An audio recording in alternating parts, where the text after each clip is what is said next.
నీ ఆత్మను కూడా రక్షించేవాడు. నాట్ ఓన్లీ ఫిజికల్ హీలింగ్, శారీర స్వస్థత మాత్రమే కాదు, శారీరకమైన దురాత్మ నుంచి విడుదల చేయటమే కాదు, నీ ఆత్మను కూడా రక్షకుడు. అందుకని ప్రాణాత్మ శరీరాలకు రక్షకుడు ఆయన.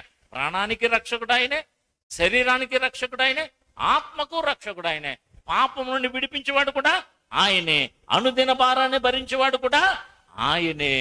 అందుకని రక్షణ అంటే అది పెద్ద ప్యాకేజ్ అనమాట. దానిలో చాలా ఉన్నాయి.